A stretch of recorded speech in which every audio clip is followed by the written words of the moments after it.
We're a community interest company set up by 8 founding members, 7 of which are from Grey School of Art and 1 from Duncan Jordanson in Dundee. And we're committed to supporting emerging artists through their personal and professional practice, which we support their development through skill sharing, group crits that we hold in studios, and we help to develop their professional practice through engagement with workshops that we put on, different talks, different events. So with these events, we aim to, sort of bridge the gap between the artists and the general wider public. So that's a bit about VAU. If you want to find out any other information, there is a newsletter, our new newsletter, just over there at the little desk. And we also got a website where you can have a look on there as well. I'm just going to introduce the artists, just with a brief who they are, where they've come from. So this is Catherine Ross, painter, model maker, graduate from Grey School of Art. Next we have Ade Adesina, who is a printmaker, also graduated from Grey School of Art. And then we have Rachel Maclean, graduated from Edinburgh College of Art in drawing and painting, who is an artist and filmmaker. And then last but not least, we've got Graham Fagen, who is a senior lecturer at Duncan Jordanson and is representing Scotland in this year's Venice Biennale, which I'm sure he's sick of hearing about. But so basically, we're just going to hear 10-15 minutes from each artist. There'll be time for questions after each individual artist, and then after all the artists, we'll have a big question session. So if you've got any questions that you think of, midway through someone speaking, just jot them down or whatever, and we can get to them afterwards. So I'm just going to hand over to Catherine. Okay. So, well, the first 2 images, before all the rest of the images of my own work, are of an I Spy book from when I was little. And this was by Walter Wick, who I think was Canadian. And me and my sisters, when we were really little, loved these books, and it was like a puzzle book. You had to spot certain toys in each of the photographs. So there was no Photoshop, nothing. All these were just tricks of the camera to get the photograph. And I looked at these a lot, these images, during my 3rd year, whilst I was trying to find something to lock onto to make my work about. And I ended up not making anything remotely like toys, but I guess just toys and models, they have a really strong connection, obviously, with childhood, and then my work in terms of that, with the polar landscape that I was born in Yellowknife in Canada. And these, just sometimes the palette and the scale of my models that I make, it is similar to toys, and I guess I could count myself as a collector of toys. I have lots of little plastic animals dotted about the house, and I buy Lego, I have to admit, to buying toys. So I don't paint toys, but I think they come through in my work. I think whether it's really obvious or not, I think the connection's there. And there are other influences, I think, really strong interests that I have, that I did have when I was a child, that are just the same, that I've held really close. And another one is my love of like Red Indians or Native American paraphernalia, just like the cushions on my sofa and some of the clothes I wear, the patterns are, it's like that stereotype of the patterns that are in Native American culture. And this was something I loved since a child, and my mum knew this, and she bought me a teepee tent for the garden, and I used to make fires in the lawn and make these awful holes and made a really terrible mess. And I'd cook eggs on hot stones, and I was just so interested in this idea of survival in the wilderness, and just the Native American culture I remember reading somewhere as a child that, that Native Americans really, they appreciated their environment and they wanted to be connected to it in a very respectful way. And I remember thinking, oh, that's so cool. I want to be one of those people. And yeah, I still have this interest, and I think it does relate to my work, because it harks back to this type of remote space. Places in America, and although it's a completely different space from a polar landscape which I paint, this remote space is it's often the simplest landscape there is in America. The straight line, dusty landscape, big blue sky. To draw that, I think it's always been a good place to start with drawing landscape. And I think I listen to a lot of country music, and I buy films probably just because it has that content of the Wild West type landscape. And I've had things like Django and Dances with Wolves, and even Cold Mountain, which isn't quite the Wild West sort of film, but it has a lot of country music in it, and it just makes me think of a remote place. And if I listen to that in my studio, or if I'm in the car, or on the train, like the train here, I listen to this, just lots of songs that are almost like literal descriptions of place and remote places. And I think the music that I listen to it completely feeds into the work from my perspective. Sometimes I can use it a bit like a cue. So if I've listened to a song, when I've left the studio, I'll play the same one, and I'll just be back where I was painting time before. So I use it like when I'm looking out the window, and just helps me focus. And it's another thing I do, a real interest is just watching. I know I'm a bit of a watcher, and my parents really brought me up to just watch and look for wildlife and just always be looking. And I've got this obsession where I have to look for whales in the sea, but I've never seen a whale, so it's just something I have to do. So I was doing that on the train all the way up.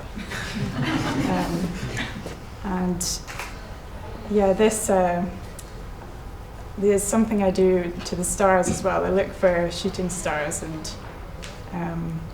it's just something I think is familiar. If your parents showed you the constellations of stars in the sky, you just repeat it. It's like a ritual. So I have things that I do like that I know I probably end up painting. I definitely do nocturnal paintings. And this idea of night, I found in another sound or a song, and it was actually in BBC's Human Universe with Brian Cox, and there was an episode called Are We Alone? And he played this, one of the sounds of Earth on the golden record that's fixed to Voyager 2, and it recently left the solar system, like our solar system. And this was a Navajo Indian night chant from the Indians of New Mexico. And it was amazing that the sound by itself, with no footage of stars or flat prairie land, you could just tell this was a sound made outside. There were lots of people. It was a very old sound. And you knew, oh, this is like a night chant. This is a magical sort of, amazing song. So I looked that up on YouTube and listened to it a lot, and I played it in my studio, and Yeah, it's just people chanting, but yeah, it's amazing how something that simple can be an influence of so many visual things. So yeah, you can never know what your influences are going to be. I don't think you choose them. I think they're fed into you really slowly and subconsciously. So I recently found out that my granddad used to point out windsocks to my mum and her brother and sister on really long journeys and like really boring journeys. And I remember my mum pointing them out to me and my sisters when there wasn't much else to point out if it was a really long journey. So I use windsocks so much in my work, and at the moment my studio is fit to burst with them. They're just everywhere. Huge pink windsocks everywhere. And I knew that my mum pointed them out to me, and they're very familiar to me as objects in a remote place, but I didn't know that my granddad did that for her, so that's like an influence that goes back so far. I loved knowing that, so I think it's amazing where influences can come from. Okay. Thanks, Catherine.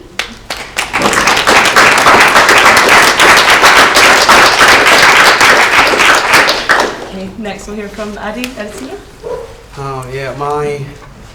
My work, the best way to can explain my work is kind of past, present, and the future, and I'm trying to bring, because I'm really influenced by like old masters, and when I go to like National Gallery or especially National Gallery, we went to the collections department when I was in art school, and I saw some really old etching, and I just couldn't get my head around it, how they could have made it at that time without all this new technology we've got now.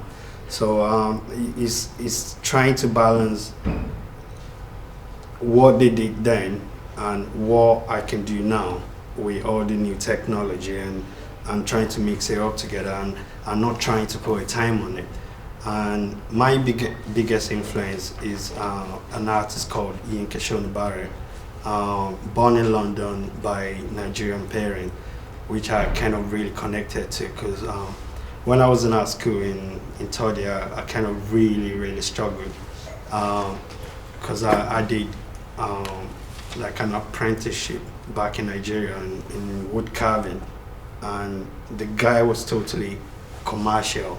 He does all his work just for commercial purposes, and for me to kind of get away from that, I find it really hard. And when I was in third year, I had a tutorial that went really bad. I nearly dropped out, and one of my tutors said to me, like, why don't you look back to your journey, your kind of biography. And so I started thinking about that. I made a piece then, which is not on this slide. I don't know why I left it out, because it should be the first thing on the slide, called The Farm Boy, and it was all about my story growing up because my dad was an agriculturist, and he was a tutor as well in an agricultural university, and I just took it from there. Like, as a first son in Africa, I was made to take over the farm, but I was wanting something more, because I thought I've had enough of that. I grew up doing that, and I wanted something else. And I've always painted and sketching like farm animals, like maybe rabbit.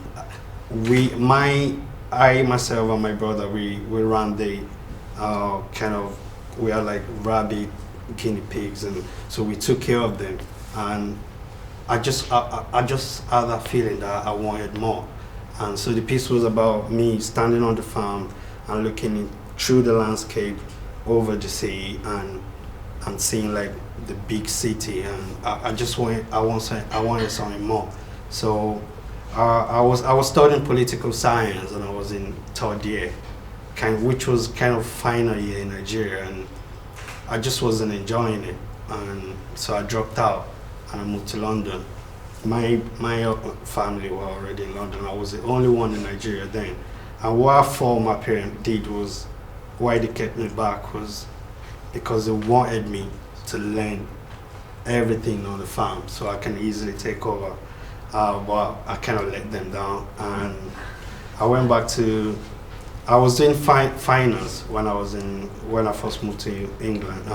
England, and I wasn't really enjoying it. It wasn't what I wanted, so I went back to college, which wasn't really easy because my family just didn't really understand it. And back there's no support like student loan you get here, or no external support. Your parents pay for everything, and I can see where they were coming from, because if you're paying for something, you want to make sure it works or you get something out of it. And there's not much opportunity back in Nigeria, or maybe now it's totally different because there's a lot of African artists coming up. But back then there was not much at all to do after leaving high school, and I could kind of see that. So when I saved, I worked a lot and I saved enough. I went back to college in London, Besley College. I did a year in art and design, which I really, really enjoyed, and I finally felt like I found something I really wanted to do. So I applied to University of Dundee, and I got in that year, but it was a lot going on in the family and them not understanding why I wanted to do that. And so I deferred my admission, moved to Aberdeen, because my friend was studying some kind of law in oil and gas in Aberdeen Uni.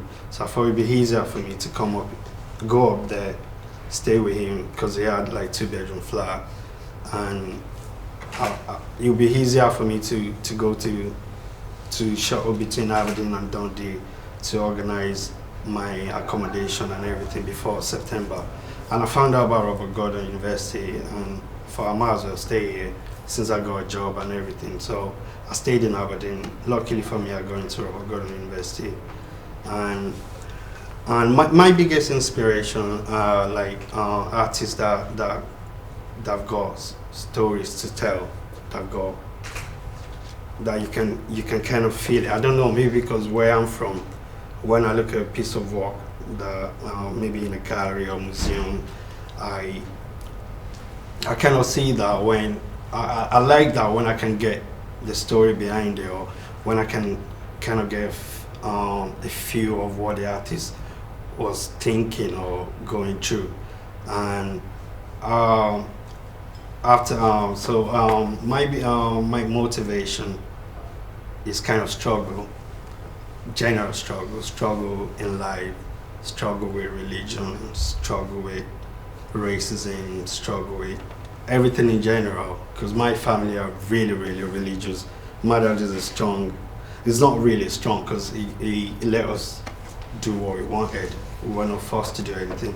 My dad is a Muslim, and my other part of family, my mom and my sisters are like really deep Christians. And what I found then was like they were not questioning anything. It was like just following the manual, and I think that's a base of religion as well. Like you can't really question it. Once you start questioning it, you're losing your faith. But I kind of just wanted to cross that line and start looking into things, and I just thought some things were not right. I'm not saying there's no God or anything, but the way Christianity is practiced in Nigeria is more of like commercial and money purposes, and churches having like 8 planes, and then I'm always too scared to address it head on till I started, working. I got my own studio, then I started, I listened to a lot of music, and I got a little bit bored. Then I went on YouTube, started listening to comedies, and I discovered a comedian called what was his name again? Sorry. George Carlin, and George Carlin addresses like political issues and religion and anything in general going on around the world. And the way he does it, I find that really interesting. Like, it can talk about black people, Asian people, white people, and you just laugh about it. You can't get offended. And aside, I kind of took something from that, like how you can get a message across, and some people might get offended by it, and a lot of people won't even know what it means, or we just think it's just pure comedy or pure heart. So I started trying to kind of not coming out completely in the way I make work, and just hiding little stuff in it and leaving the viewers to make up their own mind. And yeah, I travel a lot. My biggest, I think the biggest ideas I've worked on have come from my travels and going places like Italy, Germany, and just taking out the culture in. And when I travel, I don't actually do all the touristy stuff. I go into the like rural areas, undeveloped areas, and people that are still holding on to the past cultures, were still using computers and mobile phone at the same time. And I just kind of mixed that. I'm more concerned about environment as well, because I went back. I lived in London for about just 2 years, and I went back, and the amount of deforestation just broke my heart, because China and like companies from America and companies from China were going to Africa, not mainly Nigeria necessarily, like Angola, and building industries and companies, and because these countries just want something, or they've been bought off, or they've been offered a lot of money, or been told about the jobs opportunities that can come out of it. They're not really worried about what is happening to their own environment. The biggest market for ivory right now is China, because they believe it cures cancer or some other diseases, which I don't really believe in.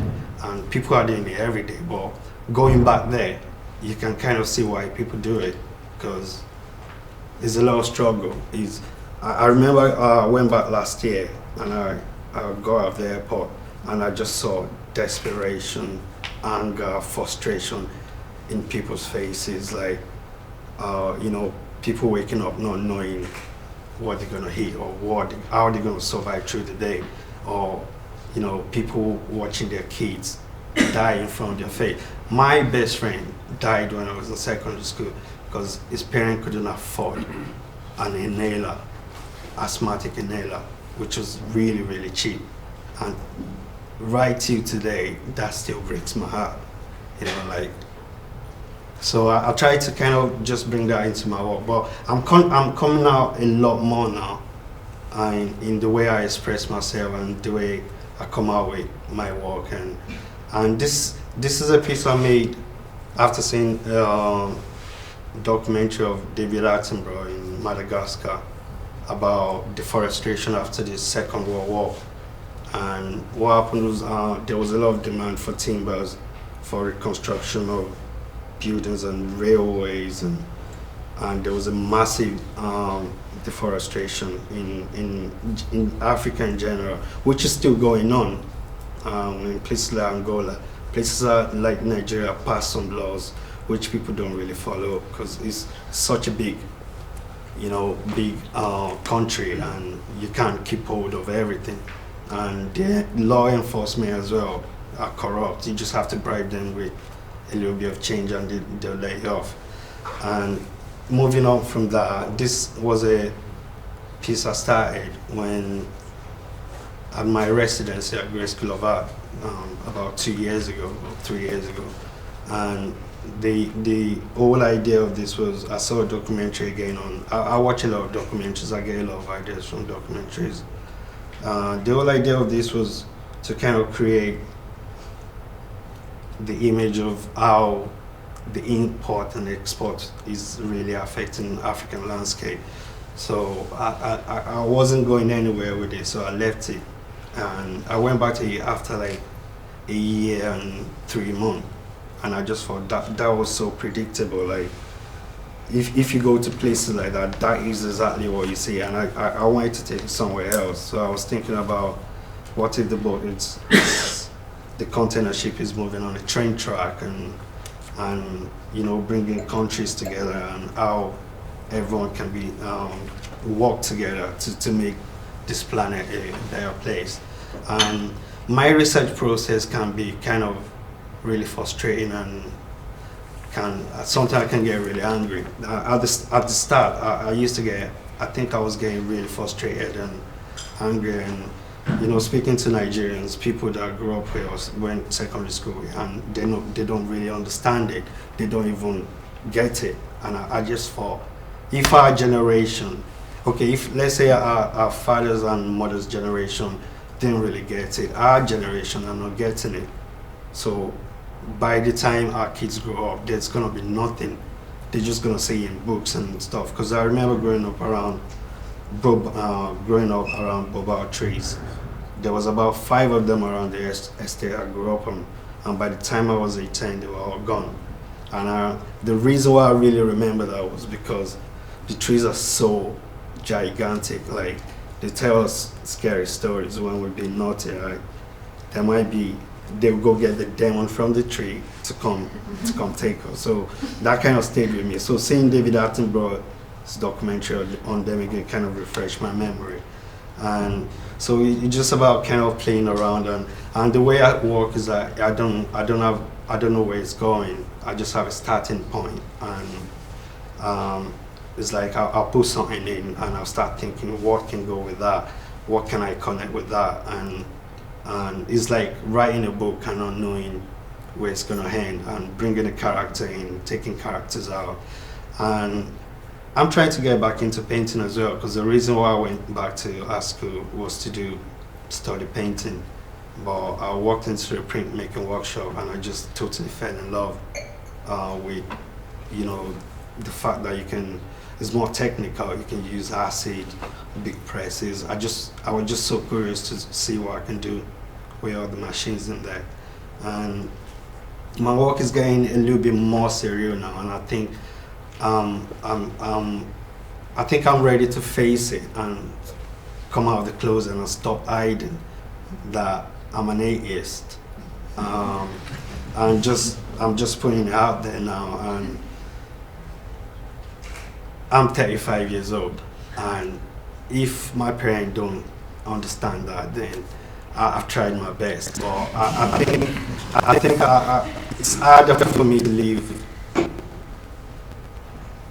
not being honest with myself, or not, because sometimes I have a very good idea, but I'm just too scared to do it, because I'm worried about what my parents would think, because it's all about respect where I'm from. Like, you can't, even if I can't look at my immediate sister is like 4 years older than, I can't argue with her. That is how much respect, and I'm kind of just facing that now and just ignoring anything that can come out of it. And this is my kind of latest piece, which was a really big challenge for me, and because the one with the boat is kind of like not even half the size of this, and I found that really claustrophobic. Like, I was struggling to feel into it. So I kind of just, and it's just about being together, togetherness, evolution, religion, and the way the planet. Look at the earthquake that just happened. I think everyone kind of need each other, and the earlier we see that, maybe the better for the next generation. And this is my latest piece as well. And just thinking about, I went Shetland, and I really, really love it. This is not Shetland, by the way, but I found peace in Shetland. I'll put it that way. There was something about Shetland that, if my wife likes Shetland, I'll be living in Shetland. Just miles and miles of empty land. of empty land, and you can just feel the peace of knowing that they are part of those lands that no one has ever stepped on. I just like that idea, like no one has touched this. This is untouched, and nature is just kind of moving on and doing their thing. And to kind of that was why I kind of used the old farmland, which has been abandoned, and putting the city land, like kind of more developed landscape behind it, and see what can happen when we abandon stuff. And if we're not here today, nature will just take over. And I stopped getting angry about my doing my research. I stopped getting angry because I just thought the planet will be fine. We are the one that are gonna. It's a self-correcting machine. It's gonna recorrect himself. Whatever plastic we put in the ocean or bottles, or we're just gonna, use it to do something else. We're the ones that are gonna have that problem of global warming, deforestation, because everything works together. And if you're taking two instead of one, there's always consequences for it. Thank you.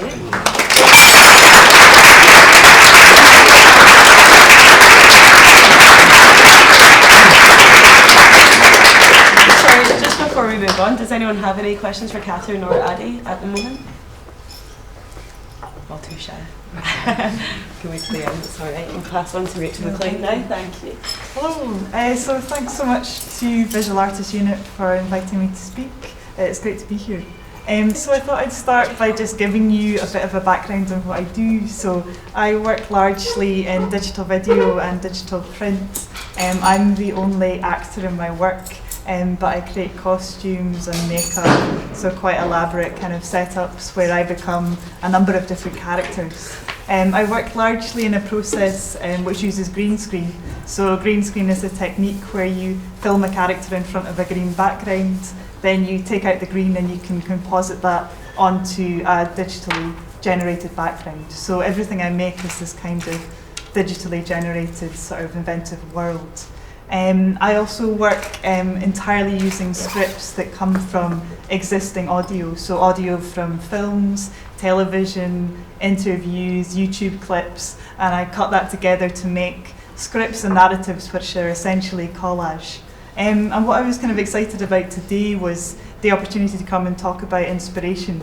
I think is quite nice in the way that I think about my work, because my work is so much about reference points. It's so much about not just using reference points as a way to get ideas for the work, but actually literally using them within the work itself. So I think it seems quite appropriate as a way to talk about what I do, to actually talk about where it's come from and what I'm using within it.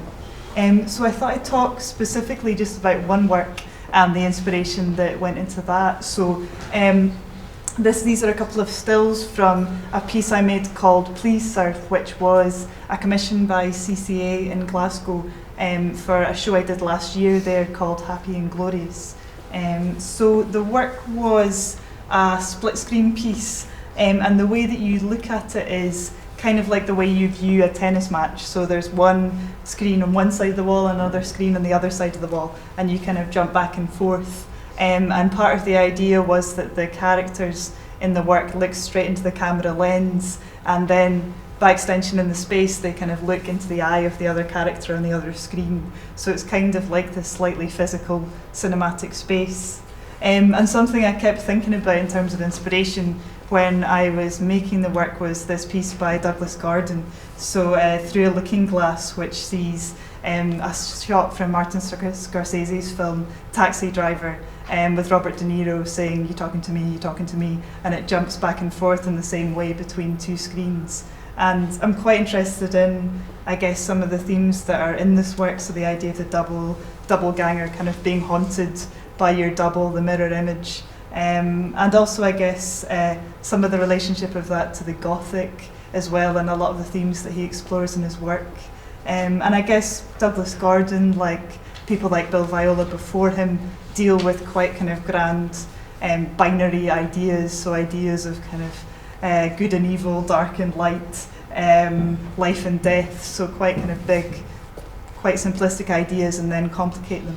So something I was kind of interested in this work, Please Sir, was thinking about the structure of a double, so a kind of binary, and looking at binary ideas, so specifically ideas of class, social hierarchy, but specific binary ideas like rich, poor, political left, political right.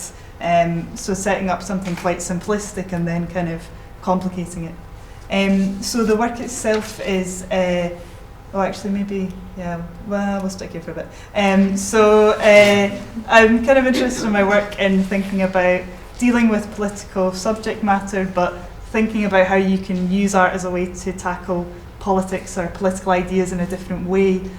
So as opposed to a politician who has to kind of be consistent, has to essentially nail their flag to the mast in terms of what they believe in, they aren't allowed to be hypocritical. Whereas an artist, you can deal with politics in a way that's potentially complicated, hypocritical, you can jump back and forth and discuss things from different points of view. So I'm interested in not being forcing my ideas down anybody's throat, but instead taking things from different points of view and discussing them. So sort of setting up a different kind of space for discussion or a different form for political discussion. So the piece, Please Sir, is based on, or kind of loosely based on The Prince and the Pauper, so a novel by Mark Twain. If you're not familiar with the narrative, to give you a very potted version, a prince and a pauper are born at the same time in London, and they both look identical. And for reasons, a variety of reasons, fortunes and misfortunes, they swap places and take on each other's lives. So it's kind of a mistaken identity, sort of rags to riches tale. So I was interested in this as a way to explore kind of larger ideas of class and social hierarchy. So within the film, and I'll hopefully be able to show you a short clip at the end, my prince is a kind of chalky-faced Tudor Stuart monarch, and the pauper is a kind of dirty-faced Oliver Twist in sportswear. And again, like I was mentioning before, all the characters are played by me. So something I was interested in The Prince and the Pauper was its endurance, and also its endurance in popular culture. So the way it's been adapted in so many different forms. So we've got, Barbie, Mickey Mouse, The Prince and the Surfer, and The Prince and the Pop Star. So I quite like that idea that it's had this kind of persistence. I'm also quite interested in folk tales, fairy tales, so writers like Marina Warner and Jack Sipes, and the way that they talk about narrative and text is not as a text or a story in isolation. It's something like a story is some part of a larger cultural narrative. So stories and fairy tales don't exist in one form, but they have been formed and mutated and adapted through culture for hundreds and hundreds of years. So I'm quite interested in using The Prince and the Pauper in that way. So it's a novel by Mark Twain, but even with his admission at the beginning of the novel, it's a kind of oral tale, or it's a tale that's been through so many different cultures and so many different forms. So I like that kind of idea and that way of exploring it. So yeah, in a similar way, I think somebody like Angela Carter, so the idea of taking fairy tales and then adapting them to what is a kind of feminist worldview, taking them from a slightly different angle and therefore changing their meaning entirely. So the title for the work comes from Oliver Twist, so Please Sir, Can I Have Some More? And I was interested in this kind of appeal to male authority as a way of kind of exploring class. So I think it became famous from the novel, but more famous because of the musical adaptation in the film. And I was interested in the kind of trope in musical theatre of this sort of dirty-faced pauper child, which appears in Oliver Twist, obviously, Les Miserables, Mary Poppins, and lots more. And I can remember at school us all getting dressed up for a play, I think in primary school, dressed up as kind of paupers. We all had to line up and get face paint on our face. So like a bunch of middle-class kids dressed up as paupers to the adoration of our parents. So I was quite interested in that kind of, that as a trope. And again, this is kind of something that appears a lot in, oh God, I pressed the wrong thing again. That appears a lot in Victorian painting or painting from the 19th century. So this idea of a kind of romantic vision of poverty and depictions of people who are kind of apparently innocent victims of social greed, which very much plays into, I guess, a kind of middle upper class philanthropy. They're not powerful people, they're kind of people who are begging for your help. So this is a still from the film. I'm also quite interested in the grotesque, so people like Hogarth, and the grotesque is a form of satire, and quite a lot of the compositions in the film, so this one, are kind of directly taken from Hogarth prints. Also people like Henry Rowlandson and this idea of the grotesque, so the kind of upper class being satirised through this sort of idea that they're being made up in this grotesque way. So there's also quite a few grotesque kind of extras in the work. I got quite into noses this time. There's quite a lot of noses. So the work itself is a combination of clips taken from productions of The Prince of the Paupers, so films, theatre, mixed in with clips from television. So I'll show you a few examples. So things like X Factor, Britain's Got Talent, I've taken clips from them and kind of slotted them into this narrative. And I was quite interested in this idea of television, which plays into an idea of social aspiration, or plays into the kind of Prince and the Pauper narrative of rags to riches, so a kind of contemporary version of that. So this is, this is the character on Britain's Got Talent in the film. Also, there's a clip from The Apprentice, and again that idea of social aspiration. Alan Sugar in himself is kind of a rags to riches guy, and that's part of his narrative. And clips from Downtown Abbey and this very conservative vision of social class, and this almost quite dangerously kind of comfy, cosy idea of white upper class people in big houses and their noble servants, which has a huge appeal in Britain. And then to look at it a different way, people like Jeremy Kyle, and what is a kind of apparently, or he presents himself as this apparently benign kind of paternal figure who helps you out with your problems, when really the programme is more like a kind of carnivalesque presentation of some of the most disadvantaged people in society for our kind of mockery and ridicule. So it's kind of this, yeah, it's kind of a bizarre, kind of carnivalesque thing. I was also quite interested in looking at stereotype, and something, at least growing up in the late noughties, 90s, the kind of casual stereotyping of the working classes, so the Ned, the Chav, the way these terms are quite acceptable to be used. I think I was interested in looking at quite dangerous, quite dirty, quite difficult and damaging stereotypes, and pushing them into this language which is quite extreme, that it sort of hopefully questions them, or at least kind of deals with them in a questioning way.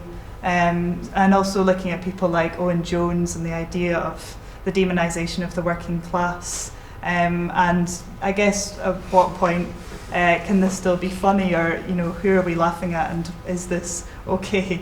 And I think there's something at least exemplified in Emily, God, what's her name? Emily Thornberry, sorry, a Rochester tweet last year, in this idea of the kind of left, or the centre left's understanding of the working class.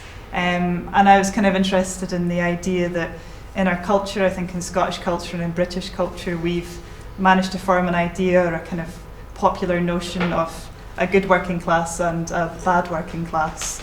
And very often the good working class belongs to something that we believe to be nostalgic, historical, and the bad working class belongs to something that is of reality television, of something in the contemporary.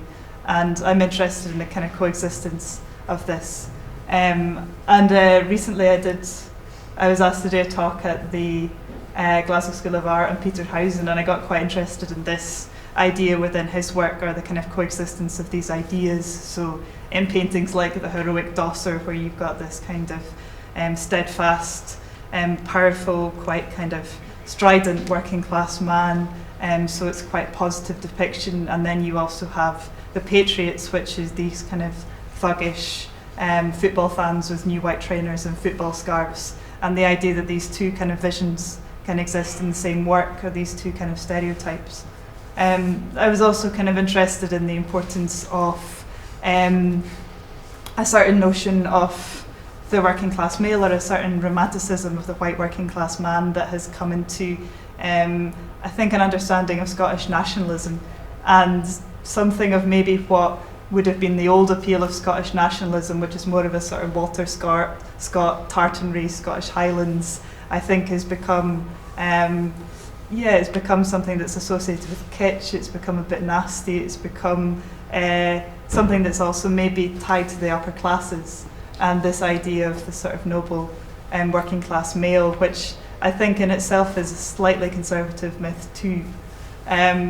So yeah, anyway, this is Peter Housen's painting for Alex Salmond's Christmas card in 2012, I think. If you notice, I don't think Alex Salmond commissions anything unless it's got a saltire flag. So the star in the sky, and he's got one on his top too.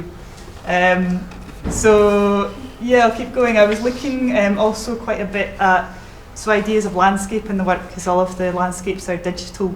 I'm quite interested in looking at computer games, and also this kind of genre of fantasy art, and this idea in computer games where no matter how real things look, they always look very heightened. So they look like paintings. They've got this really kind of heavy contrast and this glow that gives them this kind of aesthetic, unreal look. So I quite like that idea of taking this idea of realism and sort of pushing it. Similarly, there's games like Second Life, and this idea in my work that the characters are kind of like computer generated avatars. They're all me, they have no real kind of physical existence. So finally I was just going to talk a bit about other influences, so people like Bill Douglas, Mindfolk, and Enna Lamont Stewart, Men Should Weep. So I'm also quite interested in the I guess the history of social realism, or social realist cinema and theatre in Scotland, and I think what we have as a culture is in some ways an appreciation for realism and an appreciation for very grim realism. I think our real takes a very grim form, and I was kind of interested in playing with that in my work, in that you deal with subjects which might conventionally take a social realist form, but you give them this kind of fantasy digital aspect. Any questions for Rachel at the moment? Yeah. So I think it's quite interesting to use this sort of persona to kind of question these sort of social issues, but has doing that ever kind of brought these sort of questions like to yourself? Have you ever changed your opinion by exploring different viewpoints? I don't know if my opinion's that fixed to start with. In some ways. I think that probably I do this in order to explore different ways of thinking or different possible opinions. So yeah, I guess I don't approach it like this is my opinion and this is what I'm stuck in. I think I approach it like I could possibly change my mind about many things through the process. So yeah. Thanks. Anyone else? Okay, well let's welcome Graham Fagen. Thank you. Hi, I'll just leave that up to kick off and make a disclaimer. As you can see, I'm spelled Fagen, and the villain in Oliver Twist was Fagin, so it was nothing to do with me. Inspiration. I suppose in my experience of being an artist, inspiration can take many forms and can be many things. It can be very immediate or very intuitive, but it can also be something that's planned and thought about and read about and done over a long period of time. And it was a great question to be asked to come and talk about your inspiration, because you had to take a step sideways and have a think about what that inspiration might be for yourself or for all of us. And so I kind of picked some things. I tried not to think too hard about it, and I just picked some things. And once I picked them, I had a wee look, and it kind of breaks itself down into sections. And I'll talk about those sections tonight. It kind of breaks itself down into music, film, sport, Then it branches off into literature and philosophy and aesthetic and form. So that wasn't planned, that's just the way it kind of fell out from what I selected image-wise. So I'll try and speak through each of those kind of sections or those paragraphs, if you like. And the first one, which I mentioned, was music. I think the other thing that I found quite interesting about looking over inspiration was a lot of it, like music, was quite early on. For me, it was kind of through those informative years, through those years that you're growing up, those years that you're going through school. And I realised that a lot of my earlier influences were counter to education.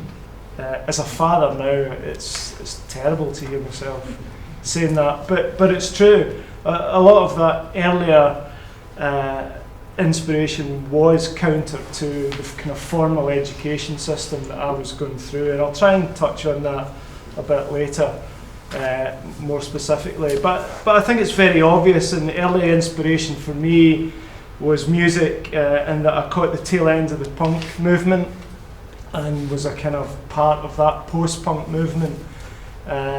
And it was a really fantastic creative time, if you like, for music, but also that music was about politics, that music was about a do-it-yourself attitude,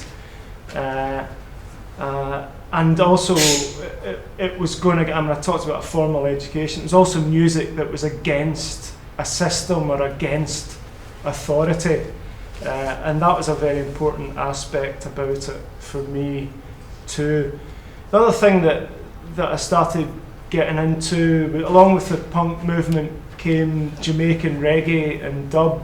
So if you went to a gig, if you went to a punk gig, it would often be a kind of dub reggae sound system that would play over the PA before the bands came on. And I started buying a lot of Jamaican reggae and Jamaican dub music as well. And I wasn't really going to talk about the pictures, but maybe I should since they're up there. That's a man called Lee Scratch Perry.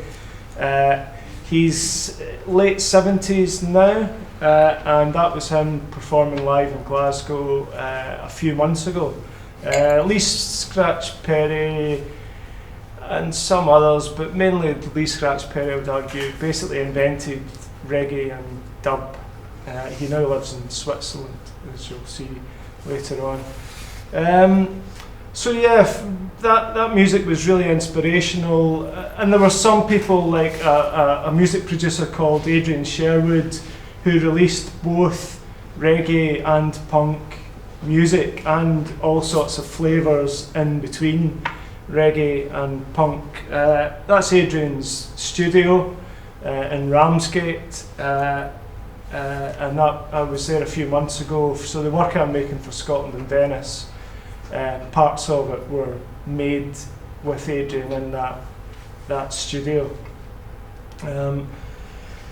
I suppose the other thing that's one of Adrian's releases. He had a record label. He has a record label called On New Sounds, and one of that other punk ethos was to get things out and about, and it wasn't about making as much money as you can or as much money as you could, but it was about getting things out there, sharing the message, sharing the music, sharing the feeling, sharing that sense of humanity, if you like. And so they used to do compilations, or they still do compilations, where they would put lots of tracks together on one LP, and they would sell it for as cheaply as they could. And they called that series Pay It All Back, and it was just Volume 1, Volume 2, Volume 3. So that was very inspirational to me too. That's Lee Scratch Perry, who kind of carried on. He was mad when he was in Jamaica, I think in order to escape Jamaica. If anybody's ever been to Jamaica, they'll understand why he feigned his madness. He now lives in peace in Switzerland, which is quite interesting. And I talked about education earlier, and so it was curious to me that within school I was taught that my cultural heritage was Robert Burns. That's Robert Burns there, by the way. That's a cast of his skull. That's a cast of his skull, which I was given.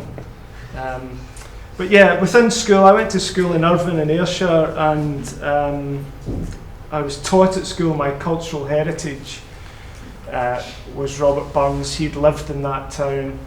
And I had an idle curiosity from that period, which has remained an important influence in my work. And that idle curiosity was, how come my cultural heritage was alien and strange and kind of with jarring rhythms to me, with words that I couldn't really understand, but yet the cultural polar opposite, the Jamaican reggae, meant so much to me and to my peer group in our grey, dark, damp, wet council housing scheme in Irvine, Newtown. The Jamaican reggae lyrics of sufferation and down-pressureship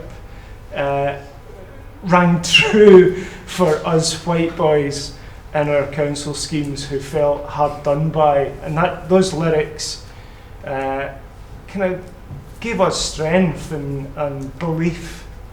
And the thing that was interesting about Burns as I grew older and got to know more about Robert Burns, I discovered that he had booked 3 passages to go and live and work in Jamaica. In white polite society, his job would have been a bookkeeper. In matter-of-fact parlance, he would have been a slave overseer. Moving on from music to film, that's me with shiny eyes next to a man called, Tim, do you know who that is? No. Nobody knows who that is. Seriously. Do you know who it is? Don't know. That's a man. Sorry? Who? That's John Waters. I couldn't hear you, Lily. You need to shout louder. It's me and John Waters. John Waters has got the nickname Pope of Trash. It's John Waters' nickname. And I suppose for me, like the rebel music of Jamaica and of punk, also at that time, kind of films, early David Lynch films like Eraserhead, but John Waters was fantastic. Like the rebel music, John Waters was just going against everything that I was being taught. It was going against everything that I was told society was about and what you had to do to be an upright chap in society. John Waters went against all that. He made films in a DIY way as well. My favourite John Waters film is probably Female Trouble. Female Trouble is a great film about Don Davenport. Don Davenport was played by that man there, and that's that man dressed up as a woman. When he's dressed up as a woman, he's called Divine. One of the things that I loved about John Waters' films wasn't just the DIY-ness of him making films, it was also, being the Pope of Trash, he wanted to shock people. It was he was a gay man living in America, and it's not like today where you're allowed to marry another man in certain states of America. So he was trying to find identity and voice for people like him.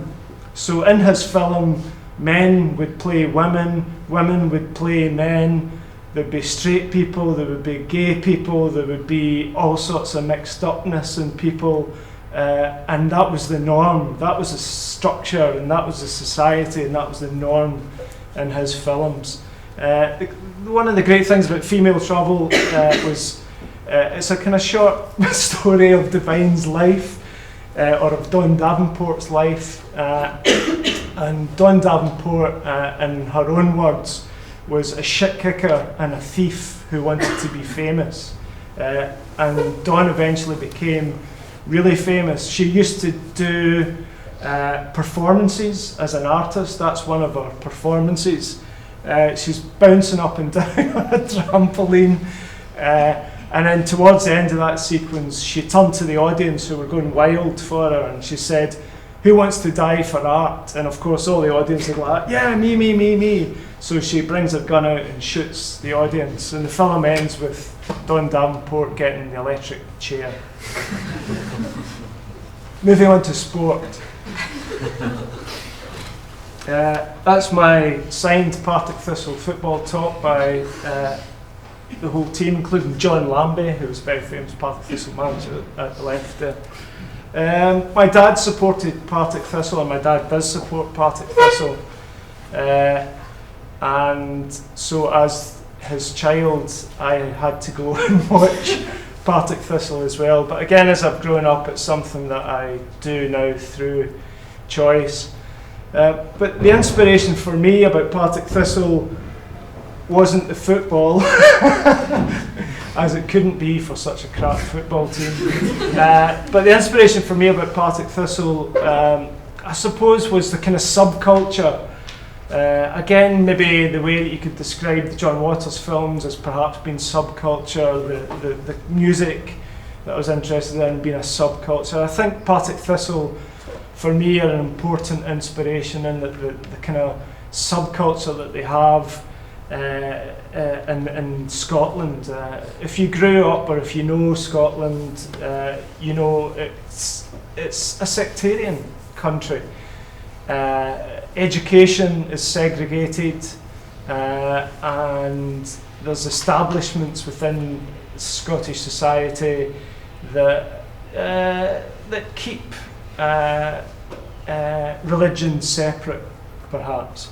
And one of the two biggest institutions in Scotland who've capitalised over the years from that are the two biggest football teams, Rangers and Celtic. And the thing that I loved about being a Partick Thistle supporter was a chant or a song that Thistle fans have, and it's "Hello, hello, how do you do? We hate the boys in royal blue. We hate the boys in emerald green, so fuck the Pope and fuck the Queen."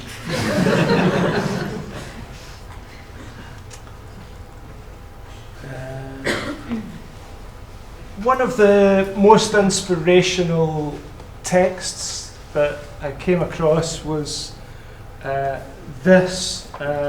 When I was studying my Masters, I'd done a Masters in Art and Architecture at the Kent Institute of Art and Design. My undergraduate was in sculpture from the Glasgow School of Art, and I graduated from there being able to make sculptures that people found interesting, but I had no knowledge or reason as to why people should find them interesting. There was something missing for me. There was a meaning or a reason that was missing for me about the work that I was making. And during this Masters, there was a lot of theory on this Masters course, and it was set up by a man called Andrew Brighton, who at that time was quite a polemical writer in the arts. He was writing for Art Monthly, doing seminars at the ICA, and he was a real character who wanted forums of people coming with different opinions to create a kind of polemic. So a kind of forum of polemic is what he was interested in. And he'd established this course, this Masters course, and it was its first year. And the sculpture that I was making was informed by architecture, mainly by the architecture in Glasgow and the architecture of the houses that I'd lived in or that I'd been brought up in. So poor tenements in Partick, high-rised flats in the west of the city. And so this course in art and architecture with its theory, I thought this might help me understand a bit more about the shapes and forms that I'm making. And this is my copy of Erwin Panofsky's Gothic Architecture and Scholasticism. I think I was about 5 or 6 weeks into the course, and we had 2 seminars a week on a Tuesday and a Wednesday night, with people coming from London to deliver these. And one day Andrew came in and put this book onto my desk in the studio and said, right, Fagen, in 2 weeks' time you're doing the seminar and this is what it's on. So I picked the book up and thought, Scholastic Gothic Architecture, I know what that is because Canterbury Cathedral's in the town I'm working in. I've been there. But scholasticism, what the hell is scholasticism? And I remember opening up the book and there was a paragraph that was in italics. I had a kind of squint at it, and it was in Latin. So not only did I not know what scholasticism was, parts of the book were in Latin, so I thought this is going to be tough. But it turned out to be a really important book for me, and I would perhaps even suggest that the inspiration I got from understanding this book is the reason that I carried on to be an artist, and the reason that I'm still an artist just now. And what Panofsky does in that book is very, very simple. He takes Gothic architecture, the shape and form of it, and the scholastic philosophy is basically a kind of philosophy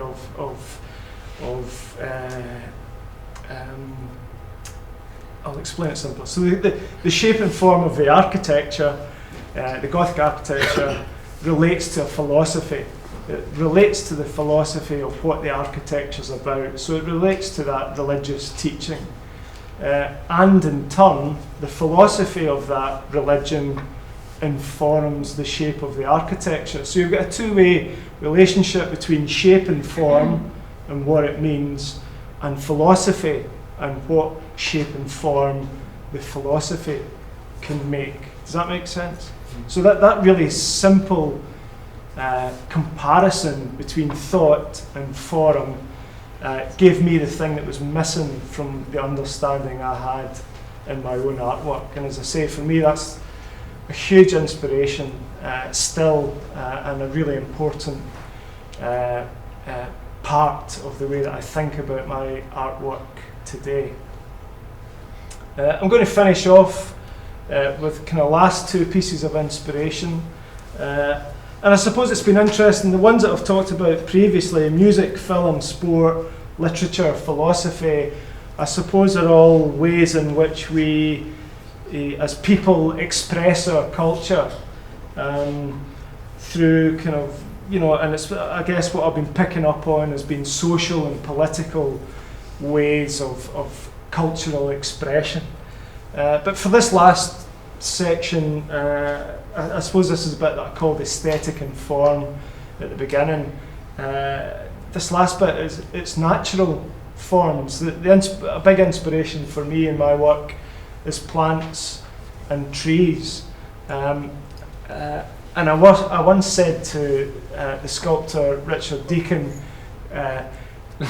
can't believe the cheek, I told him that he was wasting his time making sculptures because all he had to do was look at a tree. He would never be able to make a sculpture that was as good as a tree. He just looked at me and didn't say anything in reply. I couldn't work out if he was thinking about it or if he was trying to stop himself from punching me right in the face. Trees and plants, I said, that's a beautiful pansy.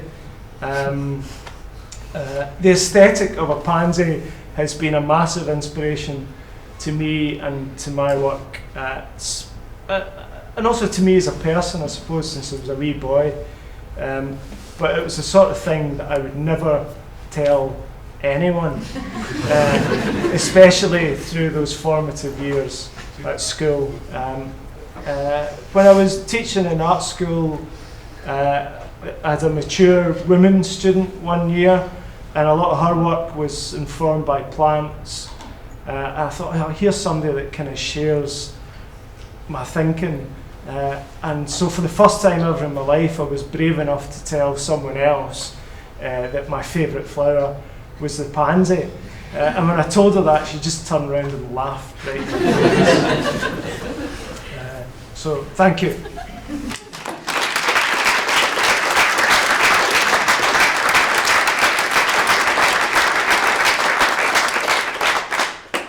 That concludes our speakers. Does anyone have any questions for any of the panel at all? I personally think it's kind of great. What's fascinating is they've only got like 4 people here, but we've covered so much. There's such a broad range of interest going on. This is I don't know if any of you find it pretty surprising, what you're interested in or what you're inspired by. Is there any points you're kind of why am I interested in that? Certainly I've found that with certain things. In my practice, certain things where did that come from? You're just totally confused as to where something you're interested in came from. It's no one, yeah. Just, I think artists obsess over Weird things. Yeah, I think once something catches your interest, it becomes sort of an obsession. I suppose it's within our nature to be that way. For me, it was quite interesting to actually see what was in common. I think it was quite easy to see a common thread through the 4 talks. We kind of talked about early childhood, that relationship with family, how the family shapes and nurtures who you might be or who you might become, and then how you get your own frame of mind and how you start to place yourself within the structure that you find yourself within, and how you start to look at politics, or how you start to borrow methodologies from politics or ways that things work, maybe to question them, maybe to highlight them, maybe to emphasize them, maybe to show them, or maybe even just to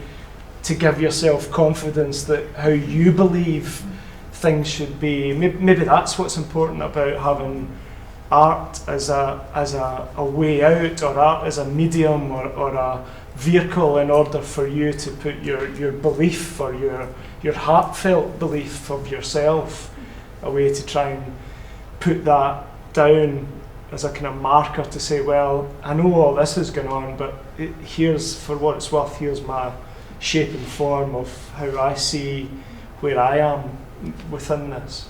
And I suppose as artists, you use that to communicate. You make that artwork in order to maybe try and put it out there to communicate and to let others see it, and maybe to join in the thought process and the thinking that's part of it. Yeah, I think it's funny that when you break down, more or less all artworks, we break them right down. Generally, they're just about life, about the world. It just depends the way the artist is trying to portray this. But it's just funny that way that I suppose it's unavoidable because we're constantly in it. We're all living this life. It's just everyone's got different opinions and different interests. So it's really interesting to hear the artists speak a bit more about their sort of own personalities and how they've developed to who they are today. So and we all mentioned at least once a documentary or a TV related thing or film, and I mean it's like we're making our work to reach out to that thing we saw.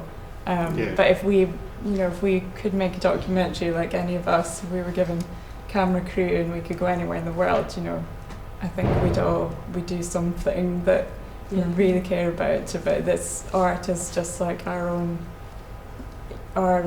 possible way of doing that, the same thing. Yeah, it's funny because it's sometimes if you watch a really good film and you're like, I really want someone else to watch it so I can speak about it, but maybe art's that way of just having a conversation with ourselves or with anyone who will listen, sort of thing, and just make it something and just put it out there. So I think there's also that thing where I think that you're kind of is expected maybe that your inspiration is something that you really like or admire, but I think maybe we all mentioned something like this, that things that you dislike are things that you're attracted to, but you wouldn't say that you liked can actually be inspiration to just as much as something that you admire and think is great. But I don't know, I definitely find that you become obsessed with stuff not because you love it, but because of something else about it. Something that kind of holds your attention. Yeah. Anyone get any questions before we finish? Or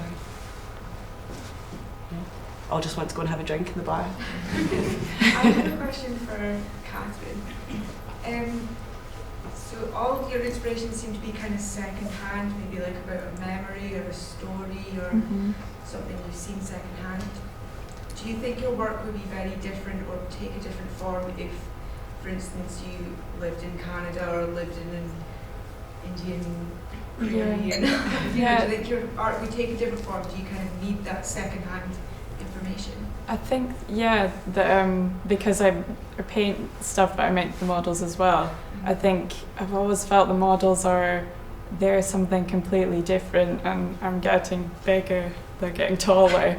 I've made one recently that's taller than me, and I do think if I go somewhere, I'm going to Canada at the end of this year actually, and I think it probably will change after doing that, and the physical three-dimensional work could, I don't know, I can't like predict it, but it could come off the wall a bit more. Getting that second-hand information does kind of, it's easier, I suppose, to make it surreal or make it kind of and it flattens it as well also a bit, doesn't it?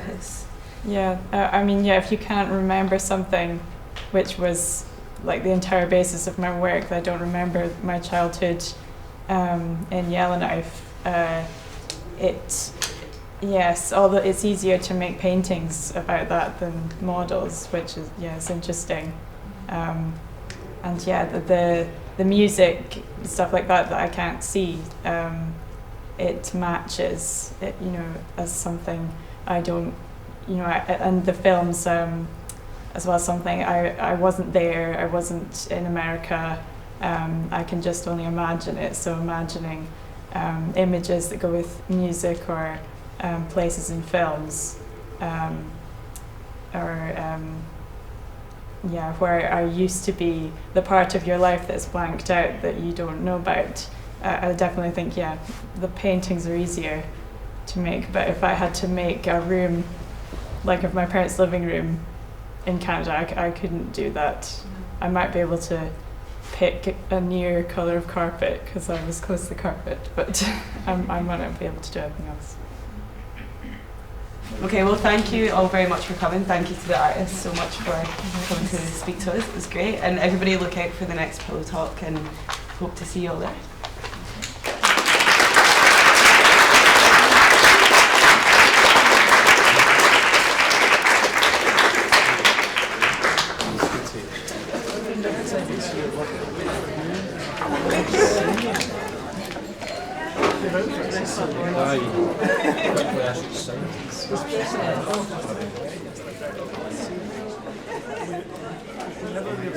Yeah, please. Something like that.